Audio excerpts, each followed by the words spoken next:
রাজ্যের কর্মীদের জন্য সুখবর, তাদের ছুটির লিস্টে আরও 3টি ছুটি বাড়ল। একথা বিজ্ঞপ্তি দিয়ে জানিয়েছে ফিনান্স ডিপার্টমেন্টের এডিশনাল চিফ সেক্রেটারি মনোজ পান্থ। গত 9ই নভেম্বর 2023 পশ্চিমবঙ্গ সরকার রাজ্যের কর্মীদের 2024 সালের যে হলিডে লিস্ট পাবলিশ করেছিল, সেখানে 3টি ছুটি বাদ গিয়েছিল। সেখানে আবার নতুন করে 26শে ডিসেম্বর গতকাল বিজ্ঞপ্তি দিয়ে এই 3টি ছুটিকে অ্যাড করতে বলা হয়েছে।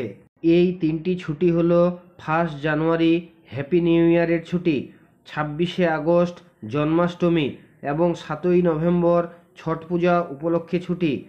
এনআইএ অ্যাক্টে সেকশন 25-এর আন্ডারে যে পাবলিক হলিডে লিস্ট পাবলিশ হয়েছিল, সেখানে এই 3টি ছুটি বাদ গিয়েছিল। এই 3টি ছুটিকে ওই হলিডে লিস্টে অন্তর্ভুক্ত করা হলো।